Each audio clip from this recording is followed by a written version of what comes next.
this is Harriet Grayson, your host and producer of Community Culture Showcase.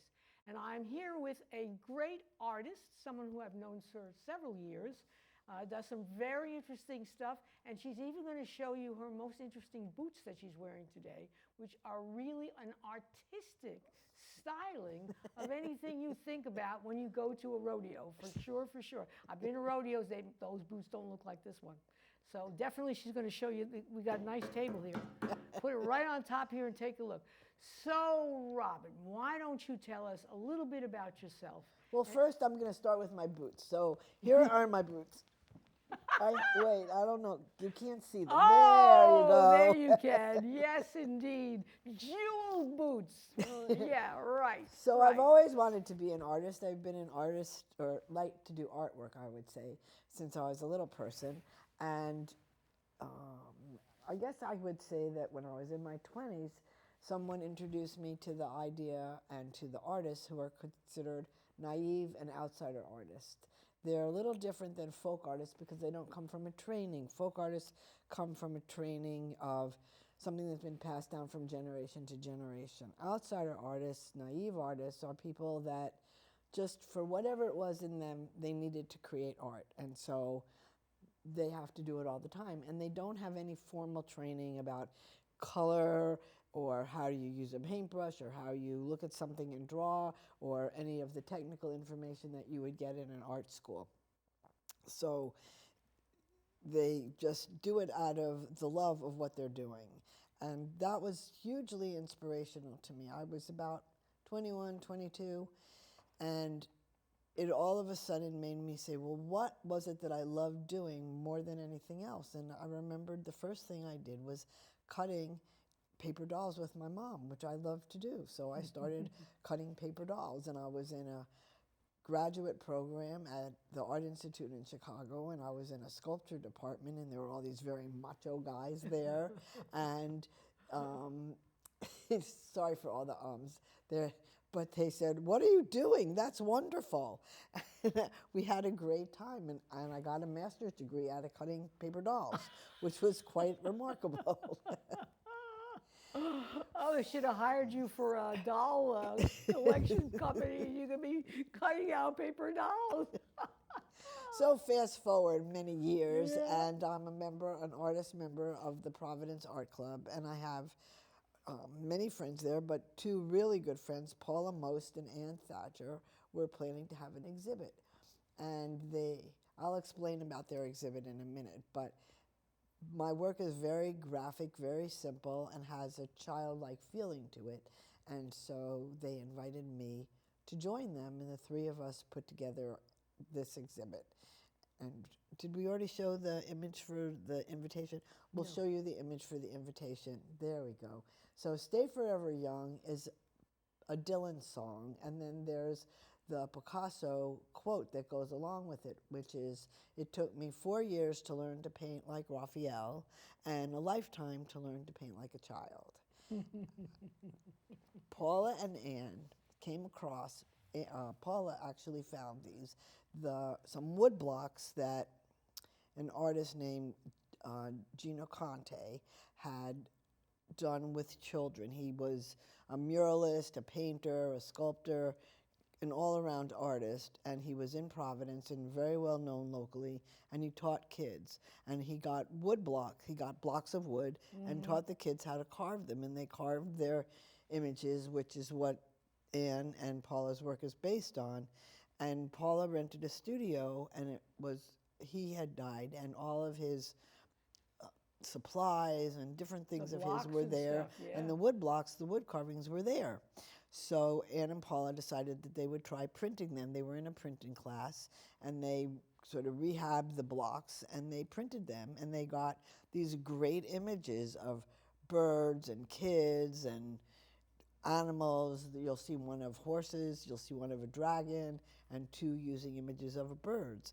And what they did was they printed those, and then they collaged all around them. So it's a collaboration in a sense, but not on their part intentional, not unintentional on the part of the kids, to take this work and bring it a whole new life. And so that's still very childlike images, and they felt that my work would go along with it. And the three of us have an exhibit, which is just terrific. And it opened, let's see, the exhibit went up on April 1st, and it'll be there till the 19th. So if anybody's going to Providence or feels motivated to go to the Providence Art Club, which is a fantastic place, by the way, the exhibit is in the Dodge House Gallery there, and it's just happy. We had an interview last Wednesday asking us, well, what motivates you and why are you doing this? And we all basically said that to make ourselves feel good, and then to actually bring that sense of lightness and fun and fresh air maybe to other people. And it's a hard world right now, so if you can just find a space to say, this is enjoyable, this is fun, this is what makes me feel good, I hope that what I do makes you feel good, I think you've made a huge contribution. Well, one of the comments from someone who is not a visual artist, I'm a literary artist, but not a visual one, is the brilliant colors, or it appears to be. And that, when you always have that kind of coloring, that can make a mood. The very nature of how dark and dreary makes you feel. Dark and dreary. Bright and sunny makes you feel like smiling. It's hard to be down when you actually have smiles on your face. And that's my immediate sense upon watching what you presented today. It's 100% what we're trying to do. And I think there's room for everything. There's room for something that's going to make you seriously think about something. There's room for political action. There's room for religious work. But there also needs to be room for places that just make you feel good.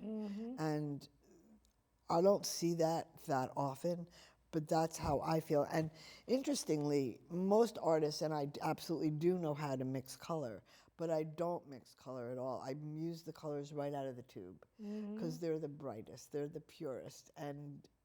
And then also, if something goes wrong, I can always touch it up because I have the color. I know what color to use. You have to worry about mixing and matching. Yeah, I don't have to worry about that. Because whatever color you make, when it dries differently. So it looks like it's a perfect match, but then it's not a perfect match. So you don't want to have to do that to yourself. So I'm always interested in what motivates people to get to do something like this. So was there a period, I mean, you were young in Chicago, and you were introduced to this kind of idea. Yeah.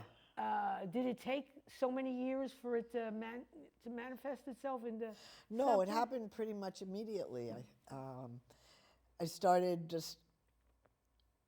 I had previously, my education was technical, and if you're doing printmaking, what are the steps that you need to do? Or if you're doing ceramics and you're throwing a pot, well, what do you have to do to throw that pot? Or how do you do an etching, and then you have a wax covering over it, and then you have to sketch into it, and then you have to put it in acid, and so all of the different processes that you go through for jewelry making or especially in craft. And all of a sudden, when I saw that people could just do what they wanted to do, it was a whole new world. I was like, oh, wow, this is wonderful. This revolution went off in your head. Whoa, the light bulbs just started going off. It was like, oh, this is really fun. I can do this.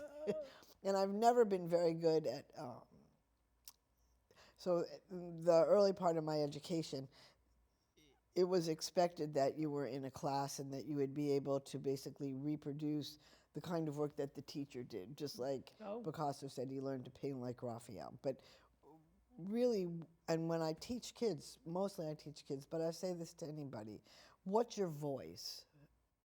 Find your voice, and then you can start to express something. Whatever technical knowledge you need. You can get that if you want to weld. I mean, I know how to weld. I knew how to work in a wood shop. I can teach people to do things with all of the tools in a wood shop. But what is it that lets you say who you are? You want to go to the world. Hi, I'm here, and that's a very big deal. And each one of us, you do it in writing, you do it with this television program, you do it in your interviewing people, you do it in your organizing, all the things that you organize, film festivals, and that's who you are. That's you're somebody that's out and about and engaged in the community, and so we all need to be able to find out what's the best way to express who we are. How did you get engaged with teaching children? Did you see that as kind of a mission with some? No, it was an accident. Oh, good. Accidents are the best things Yeah, it was that an happen. accident. So Yeah. there's a very lovely woman who has more energy than Helene. I hope you get to hear this. Turn her on to YouTube. She can see it. Helene Miller, who is in Providence, and she runs a program through the Parks Department, and it's called 3Ps, and it's an after-school program in all of the in the rec centers in the Providence area. All the rec centers have after-school programs, and it's very. I think it's free, and I think the summer camp is, if you can afford to, $35, and there's a swimming pool, there's basketball. Everybody's heavily into basketball there, and they all want to be basketball stars. Go to PC and be the basketball star. Right. Anyway, she is a good friend of my sister-in-law's, and my sister-in-law introduced me to her, and she just called up one day and said, I need somebody to do some after-school artwork with kids. Will you come? And so I did.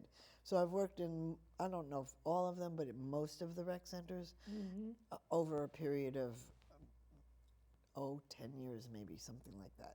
And they're just, the kids are great, and it's what I call semi-organized chaos, because usually I'm out in a hall and I have all these supplies, and the kids can come and go. They don't, it's not a classroom. They're not required to stay there.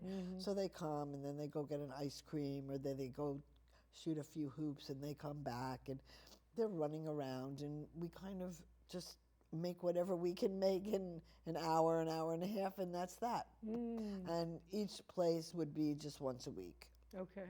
But it's great, and everybody's not going to be a superstar athlete, and everybody's not going to be, STEM is wonderful, but we have some people that don't shine with that.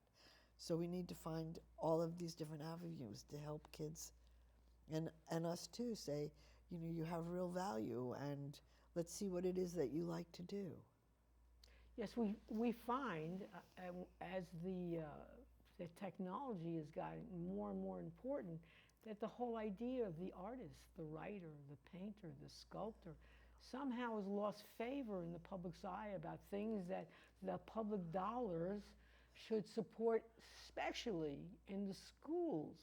And totally. That has been terrible, because not everybody's going to go into IT, and absolutely. Yeah. I mean, we need that. That's absolutely true. Well, so my hands are a little green because I was printmaking before, but I talk with my hands, so you'll just see green hands a little bit. But my dad was in public relations, and he was, I think, if not the first, one of the first PR people to see that we could get PR outside of the entertainment industry, that it was something that was useful for just getting ideas. PR was to get the idea of whatever it was you were trying to promote out there to the public. And he did a lot of international work, and we were talking about the 50s and 60s when we had the Soviet Union, and they brought the Bolshoi Ballet to New York. Okay. And they had clients that sponsored these big blockbuster museum shows, and the idea that you could be a large corporation, or you could be a government, or you could be an individual, and that you could support cultural sharing by supporting the arts. And that was something that people could enjoy together, people could experience as individuals, people could learn about each other. And when we're at home, we're on our computer, that's a wonderful world, and we can share. Facebook is great, Instagram is great, all of those are great ways to be able to communicate. But actually meeting someone in person, actually seeing an art piece in your home, in a museum, that your best friend sitting next to you did, is a really different kind of experience. And that one-on-one or group-to-group relationship, I think really makes for a broader community. It's true. And some corporations are more community-minded than others. Oh, absolutely. But I think that corporations can be really encouraged to be community-minded, and also see the benefit. There's a lot of benefit that they get, not just by showing the humanity of the people that are at the top. I worked for, I don't know what, maybe my third career in life. I had several when I was younger. My third one was working for insurance companies. And my first employer was the Hartford. Yep. The big moose, but it's not a moose, it's an elk. But they found, and again, it's almost always my experience that it's driven by one or two people on the very top. Yeah. So you get a president of a major corporation, and that was a big international corporation that sees the value of doing community events. Listen, let's not kid ourselves. They see it in terms of, dollars and cents for the corporation. Absolutely. Let's not be blinded to that. However, the very fact that they do it is that it can be a really, really wonderful thing. And they, while I was there, sponsored a number of art events at the art museum that's in Hartford. And that was, I think, the Athenaeum. Yeah, and that's a beautiful place. For I'm not going to say a majority, but I would say a significant number of employees had never been inside an art museum. And the very fact that I think that there was food at the end was an enticement to get people to come. And it also, I find that the same group of people, whoever they were, and I really can't even tell you because I don't remember who they actually were. Oh, it doesn't matter, yeah. I mean, they also were very kind to the employees. So once a year we had a big Christmas party. I mean, a huge Christmas party in the lobby of the Hartford in Hartford, Connecticut. Right. And we had, and my children just they get presents. Right. They had movies. They had popcorn. They had all kinds of food. And then once a year in June, they closed down a day camp, and all the employees could go to the day camp. And it was swimming, and I think they even had horseback riding. I mean, it was, and then of course, times got tight. Right. And all of that sort of fell apart. But I think now, again, they're getting into being a little more open with their dollars and cents to promote something like the arts. It's not necessarily always an art exhibit, but it could be, it could be something similar to that. It gets their employees happy and gives them a nice rosy complexion in terms of the community. Well, I mean, we look at PBS, so there's PBS, and you see all these corporations and then, different funding organizations that are sponsoring Masterpiece Theater or whatever other special program, Ken Burns programs or anybody's programs. And you have that kind of situation going, and their names go out throughout the country. And you still have some blockbuster shows at museums. And you still have, so for example, and I don't remember how it got sponsored, but I was at the Rhode Island Philharmonic. And it was a big gala, and Renee Fleming was there Oh, the opera singer, as yeah. the star. And so Renee Fleming is there, and at one point they had the kids from public schools. They had an orchestra made of kids from the public schools. They came, and I don't remember what piece they played. She sang with them, and they're playing, and that was being sponsored by someone to be able to have an orchestra made up of that. All these kids were all given instruments. They're in the public schools in Rhode Island, and I don't know what's happening in Connecticut, so I'm sorry, but well, I'll give you an example in Buffalo. So my daughter lives in Buffalo, my grandchildren up there, and they're not serious musicians by any stretch of the imagination, but they are encouraged by the school to play instruments. So the older one plays the tall bass, and the younger one plays the tuba. That's great. But the older one who plays the bass, they were invited to go on stage at the Buffalo Symphony Orchestra, and they played, and then the orchestra played. Yep. And it's the same idea. It's a public school provides the parents might pay something for the rental. I don't really know, but there's an idea of mixing the kids with these grown-ups. And my oldest, who's not that enthusiastic about being a musician, was very impressed about being on stage with these incredibly talented musicians. So yes, it can seep down, and they can, they never have to be a musician, but they'll know to get a seat. They can read music, right? They can read music, they can enjoy it, they can dance, they can do whatever they do with the music.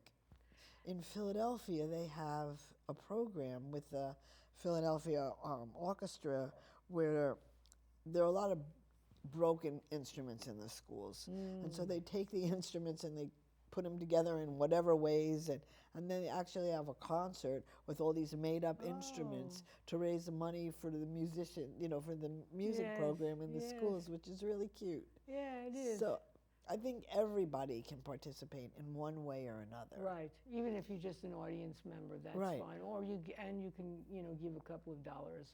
That's sweet. Yeah, definitely. Just show up, even if you don't give a few dollars. Just buy a ticket. Show up. Yeah, or if it's free, show up and fill a seat. Just show up. Yeah, just fill a seat. Fill a seat. And museums always have a free evening, and a free Saturday or a free Sunday once a month. I mean, you can always, and the public libraries, which don't cost any money to join, have discount tickets and also free tickets to the aquarium here, to the museums, to all different places. And so you can always, take advantage of stuff. Yeah, absolutely. So let's go back to the visual arts and your exhibit. So you have 3 artists who have contributed to this exhibit. So let's see if we can see some of the pieces that you're going to have on display. Perfect. Yes, yes.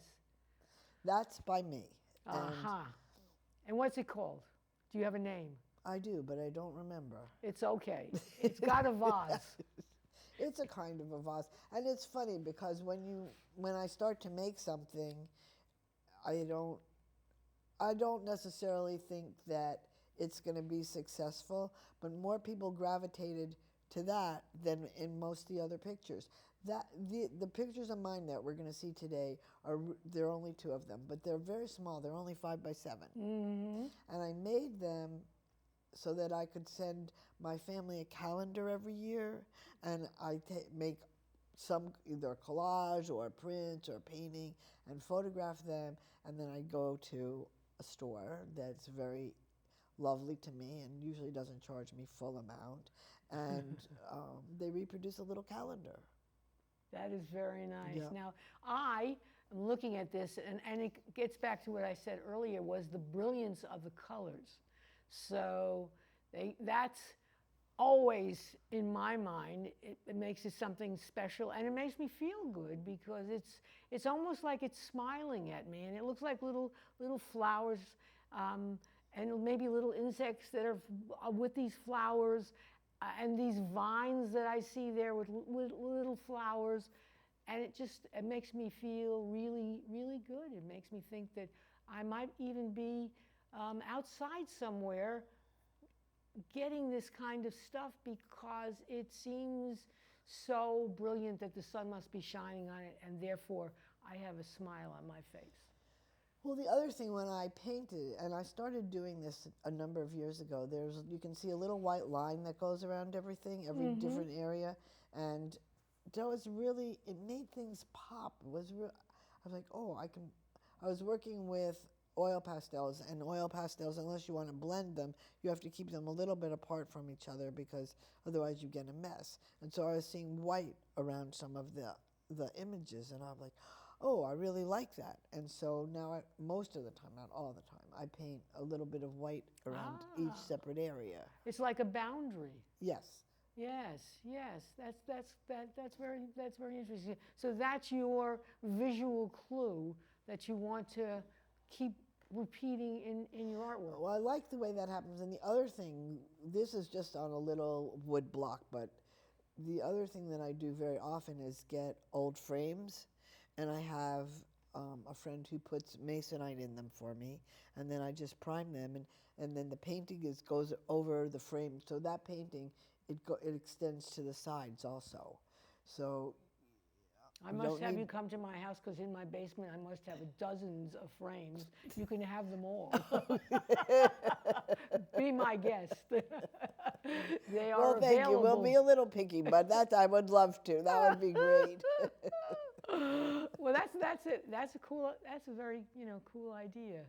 And how do you find these? Because you're talking about people who do specialty things. So how do you find these people? Is it word of mouth that says, "Oh, here's somebody who's going to be able to make a calendar"? Here's somebody. Do you know what I'm saying? Well, actually, going online is pretty easy. Oh, you see, I'm a Luddite. but this is actually just a commercial local place. But I don't want to be giving names out of things. Oh, yeah, you don't have to. You don't have to. Well, no, I don't mind. Yeah. A place where you would go and buy office supplies. Let's just put it that way. Oh, okay. Yeah. All right. Yeah, definitely. A big box store. Yep. Okay. All right. No, say no more. Say no more. All right. Let's see another one. The next piece that we're going to look at is this. So this one is by Anne Thatcher, and the block she did it twice. She printed the same image twice. It's that bird. That's what the kids did, and then the sun that's up in the corner. That's up in the well, for us it's the right-hand corner, but I don't know how somebody sees it. The blue sun? Yeah. The blue sun with the little white clouds. Maybe an animal. I'm not sure. Oh, okay. I guess it might be an animal. Otherwise, if it was a sun, maybe it's a flower. I'm not sure what it is, but it's something that's up there. And what am I looking at in terms of that building? What is that building in the? That is a hotel. Oh, I think it's Penguins on Vacation, I think is the name of it. And that's some fancy hotel, I think, in Miami or Las Vegas or something like that. Yeah. And these are the blue penguins. Yep. Oh, very good. So what trying to think about what this artist is thinking about when they do this. Like, why blue penguins? Are penguins really blue? I cannot answer that question for That's you. all right. This is how my mind works. I'm always wanting to know, what's behind it. Everybody can see something. I always want to know what's going on in the brain that makes this. And I think it's partly from being literary and writing books where, people say this, but they don't really mean it. Words matter. Oh, totally. Words really, really, really matter. And I have my hat off always to poets, because I think when they create something, every single word has significance, particularly if you're not talking about Homer and you've got 1,000 pages of a particular poem. But the word, so I think to myself, well, what made me think about that word? What's the trigger? And I think that's it. I bring that to the same thing to visual art. No, that's a really good question. I just have no idea the answer to it. No, yeah, that's very good. And so this kind of stuff is on display at Providence Yes, Art. and then they sold. So it was interestingly, our exhibit coincided with in the bigger gallery, the Printmaking Association South, maybe I don't remember exactly what they're called, but Southern New England Printmaking Association or something like that, and it's filled with all different kinds of prints. But they went, they just loved the wood blocks. We sold the wood blocks, and the money went to both the art club and to Hasbro Children's Hospital. The hospital up there in Providence. Oh, well, that's Right, nice. and then we're giving half of the proceeds that we get for this show, I think it's half, but I don't remember exactly the number, to Hasbro's, it's called the Healing Arts Program at Hasbro. Oh, that's, Yes, for is that, kids. to have kids who might be seriously ill work in art? Yeah. And make them feel better. While they're at the hospital, Yeah. bring them art supplies and let them doodle, let them do whatever it is. Right, exactly, yeah. And I think kids, particularly even kids who can't verbalize what's going on in their lives, can have some real, because it's this visual kind of thing. I'm touching, I'm making color, I can see my eyes, this is a different color over here. So I think even even when they get a little older and then when they're sick and they can't really verbalize where they're feeling, they can still express it. Art. Yep, Yes, they can express it. Art can be an incredible mechanism to get kids to kind of focus and forget about their troubles and get down to the figuring out something that they want to make. It can do either thing. It can be that they're focusing. It gives them a place to focus, but also sometimes when you're doing artwork, you're just in that world. You're not. Whatever else is going on around you doesn't exist. Right. It's kind of like when you're exercising. When you're exercising, all you can do is exercise. You can't be thinking about your shopping list at the same time. Right? Yes, no, that's very true, very true. You got to keep, yes, because you don't want to fall off the machine. Right. So, so you better keep your eyes glued to where you got to go. You got to pay attention to what you're doing, right? Yes, that's the motto. And we have some other bird. Yeah, we do. So red birds. Yeah, so these are by Paula Most. Now so I guess it is a sun because she has the sun up there. Yes, we just had a blue sun on the earlier right. page. But you can see the difference in how both artists chose to work with the same image. They both printed that penguin, and then there obviously was a baby one that she decided to include. And so they're collaged. So they print them, then they cut them out, and then they collage the paper, and then they glue those back on. Or glued them on, not back on. Is this a hard process to learn? How to do this stuff? Printmaking? Yeah, what do you think? It depends. I think that you can get very technical. These particular prints are not hugely technical because they're just one color. Mm-hmm. So what you do is you ink your surface, whether it's a linoleum block or a wood block or an etching, but you ink your surface, and then you put it on a press and you put the paper over it and you run it through a printing press. Interesting. Or you can, if you don't have a press, right? I don't think you could do it with an etching, but you could do it with linoleum blocks or wood blocks. You put your image down on the paper, down face up. Then you put your paper on top of it, and then you can take a wooden spoon or something and just rub it over it, and keep rubbing. And then you kind of peek to see, did I get enough ink up yet, or do I have to keep rubbing? And I think that's probably how they did these by hand. Yeah. I would think what the physical process that you're talking about would be something that a kid would really like to do. Yeah. Yeah, because there's certain kind of a safety in doing things that are repetitive. So that's interesting. Yeah, no. So when a kid likes the safety of having something, oftentimes that's repetitive, whatever that might be. And so this with art. Well, and it's also satisfying. You got it there, and you're pressing and kind of peek it. Oh, look, it really happened. Yeah. Oh, surprise! It really does work.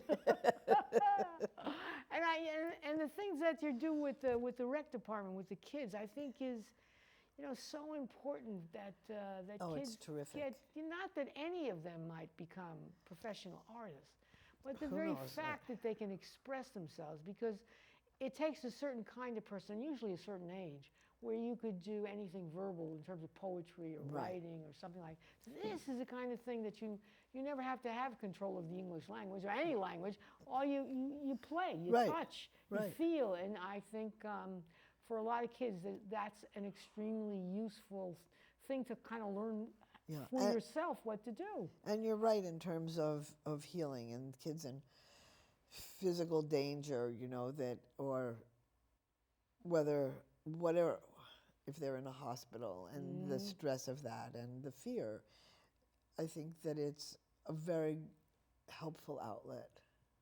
Yeah, definitely, definitely.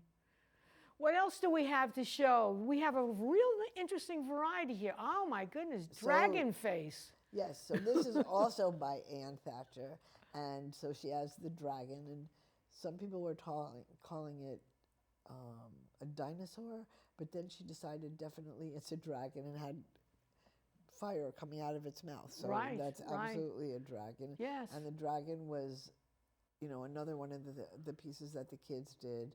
And once again, she collaged it with her background that just makes it pop out. You know, you can't really see, I don't think, any significant imagery behind him or her, but just that it's the darkness and, you Well, know, it looks things like are it's like moving. monkeys on the other side, like little monkeys maybe. with little eyes staring out at you.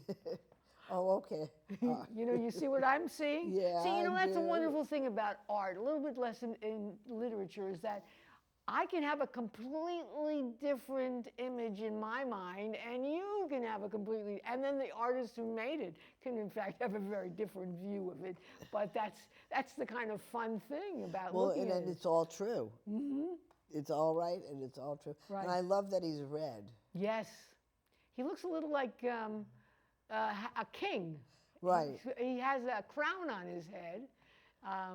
And I think of Game of Thrones, if you've ever seen that TV series. You know, I have never seen it, but...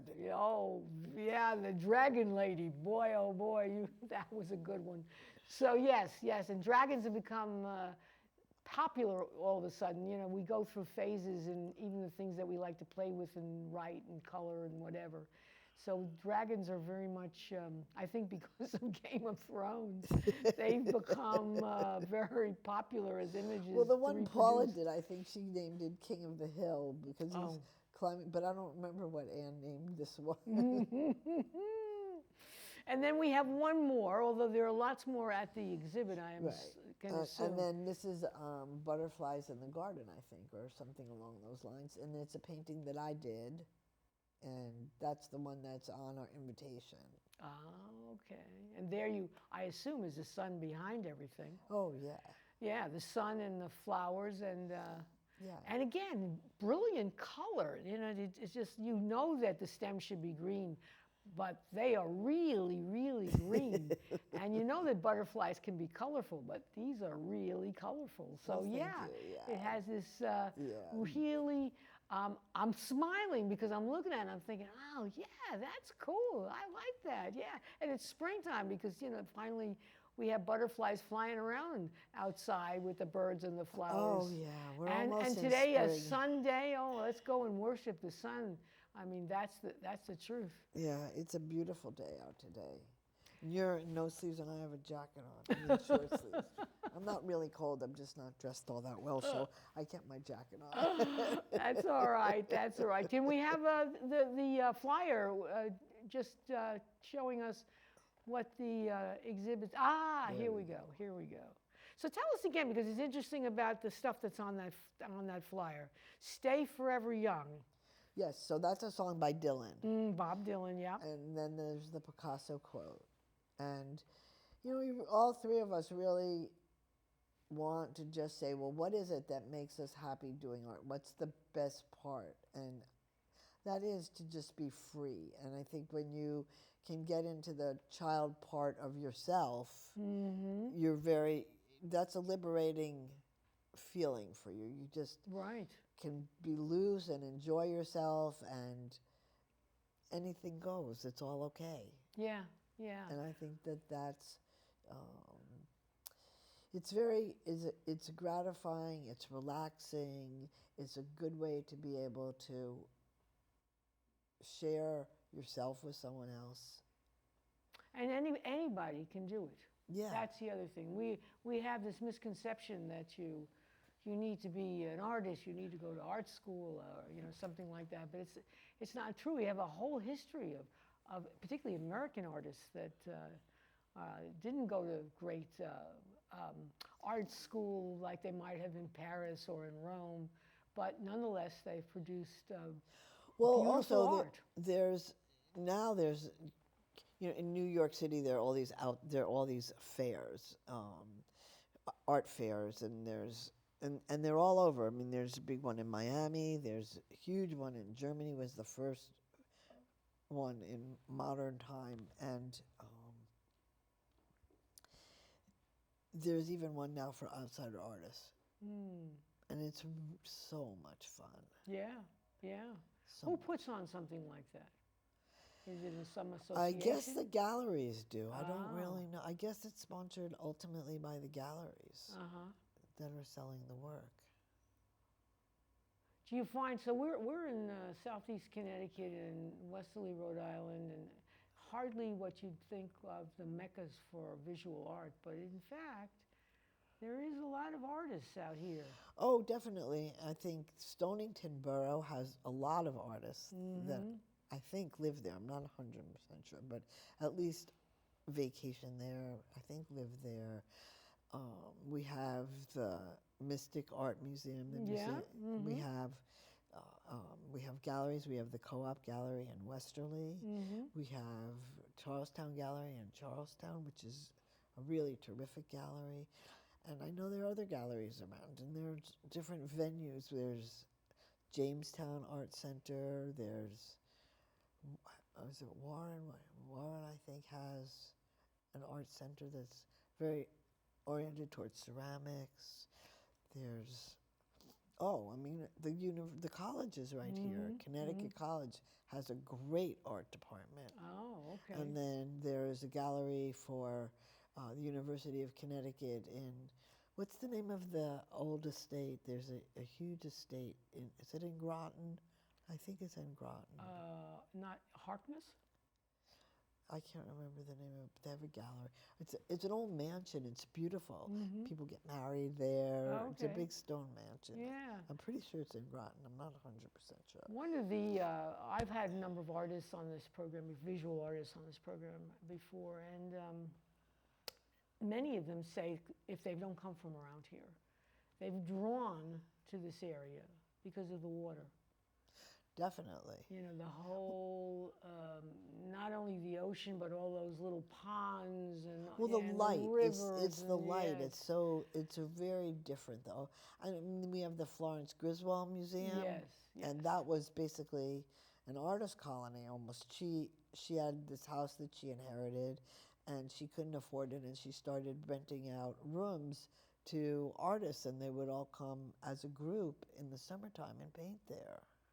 And there's the arts school in Lyme or Old Right. Lyme, yeah, yeah. And so people have said to me, and I think it's so I always like to kind of get inside an artist's head, and visual artists are very different, I think, than literary artists, because literary artists, although both of them, particularly with COVID, which was such a terrible thing, Awful.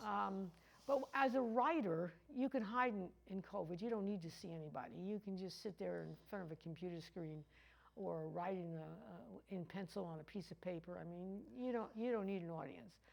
But, and I suppose visual artists are like that too, but visual artists want to have their work seen by people. I don't think Right. you hide it away in your attic after you've made 10 paintings. You really want Well, you're the trying world. to communicate just with a book. I think any art that someone is making, okay, so there's art for art's sake. That's true, but there's something about you that you're wanting to communicate to other people. Most likely, I think that's the majority. And so, how do you do that? Whether it's that you go to an art fair, that you are part of a co-op gallery, that you have, individual gallery that you, wherever you exhibit, whatever you try to do, you want to be able, whether it's just now artists invite people, they have an open studio, so they invite people to their studio to see their work. It doesn't matter. You just want to you want to share what you're about with other people. Mm-hmm. Yes, yes, I think so. Even, writers don't need to do that in terms of, they just can produce the book and, let whatever happens with either reader that don't. Most people don't read books anyway. I hope they do. Oh, I'm not sure about that. But here's there's our this is yours. No, this is not mine. This is by Paula Most, and that's another one of the kids' pictures. But I love that picture. Oh, yes, horses, yes. Yeah. And in this area, there are many people who love horses and keep them, which is, it's just one of those things. And of course, you need a bit of property to have a horse, but that seems to be pretty common. And the people that I've been hanging with as a writer, they're really much into horses. In fact, one of the peculiarities of being around things like horses is that I've never written until recently any books ever about horses, and yet I go to a big horse show, and it's my most successful book show of the year. Whoa! and part of it is that anyone who keeps horses, it's got to have a few dollars. So if you come to this that's true. If you come to this equine affair, which is Well, what it's called, you can. Some people are there to buy a $100,000 horse. So what's a $20 book?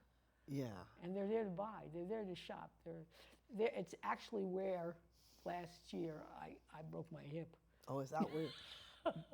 That was at the horse show? Yes. Oh, no. Oh, no. Oh, I'm laughing now, but it wasn't funny at Better, the time. better to laugh about it. Better to be able to laugh about Recovery it. takes forever, I tell you. You reach a certain age, but yes. Oh, no, yeah. Well, we're the same age, so. So don't do this. Don't do what I did. Yes, for sure. But But you don't want to fall. That's we another have, thing. this is the time starting into late spring, into summer and fall, where we have lots of wonderful activities all over the place. And one of them is what we call the Apple Umpkin Fall Festival, which is held in Ninigret Park, which is in Charlestown, Rhode Island, but it's open to the whole world. It's just a kind of fun thing, primarily for kids. It's a family-oriented event. So stay tuned for this on the station, and you'll find out, more information about that. And it's a fun kind of event, and I'm a storyteller. I beg and get donations from area children's book writers, and then I collect those kids during the course of this day, and I read them stories from those books, and then we give them away as prizes. So I've had a lot of help from children's book authors who wish to make a donation, just even one book, so that I can continue my storytelling.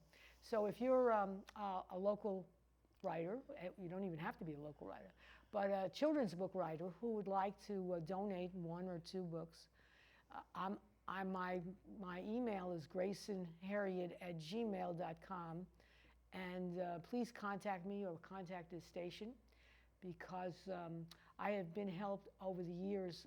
This has been an annual event, been helped by many in the writers community who see fit to give a book or two or three to me.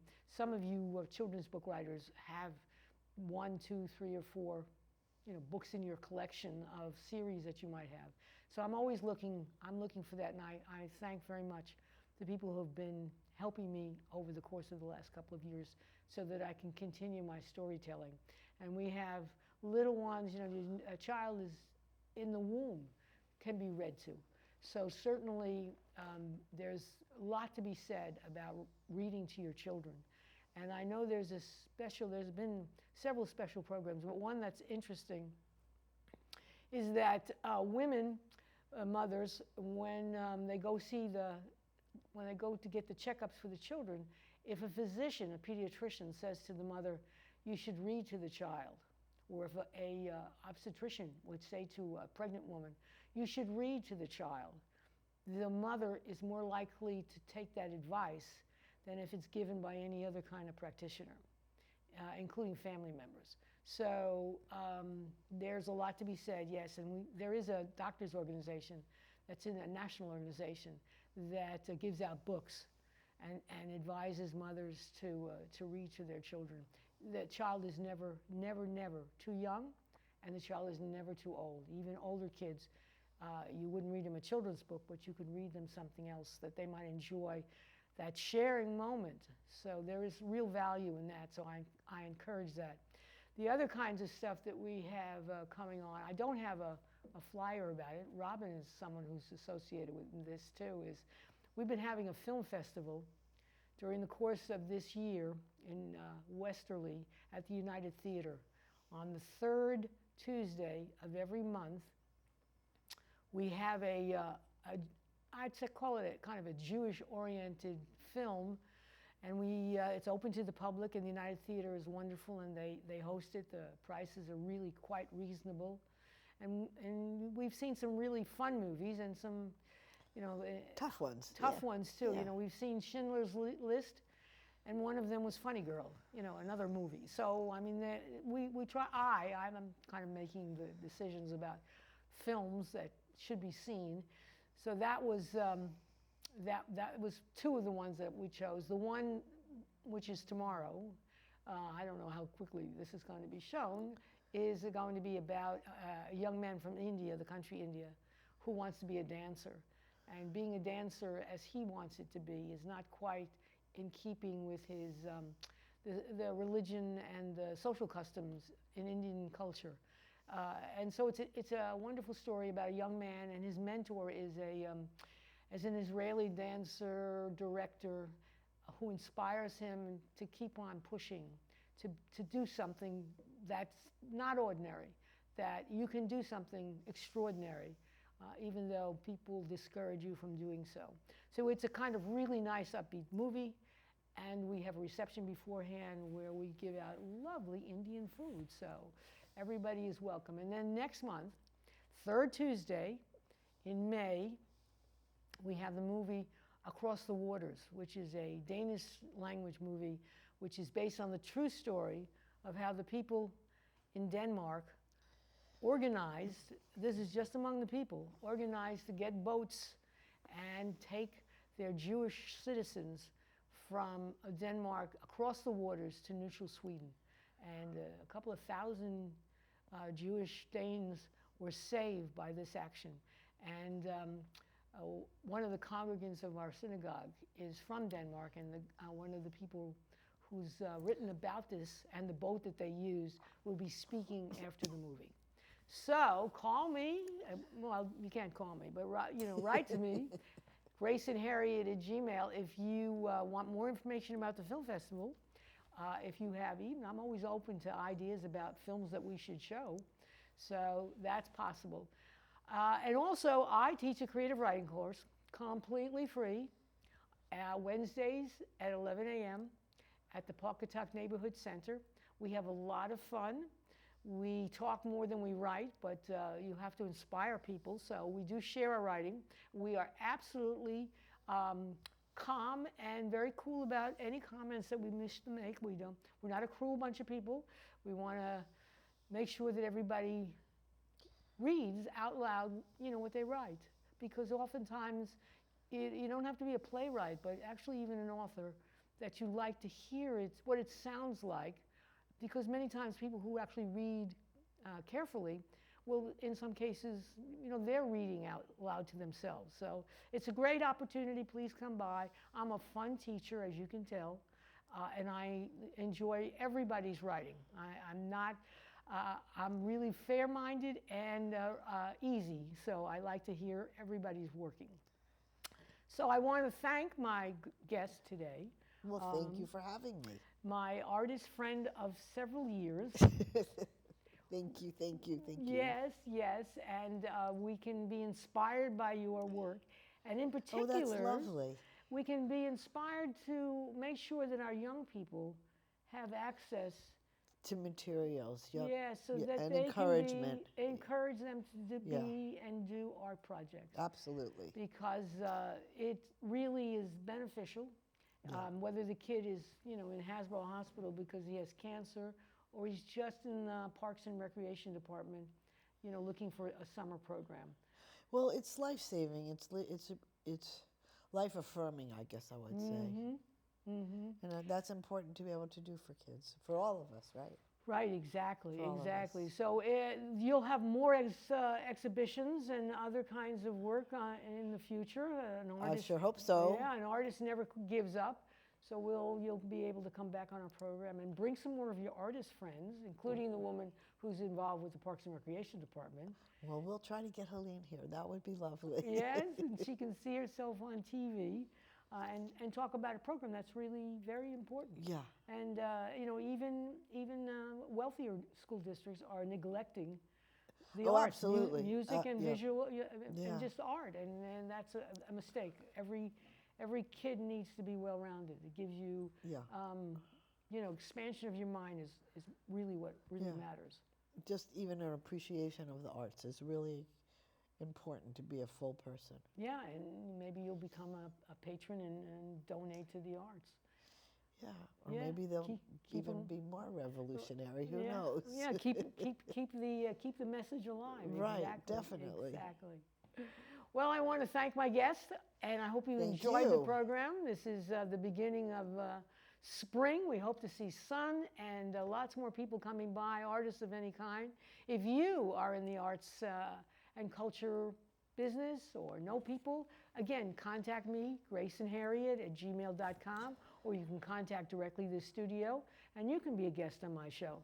Well, this was a perfect day for me to be a guest because I'm Robin and I'm the first sign of spring. Wonderful. Thank you very much. And thank you. Thank you.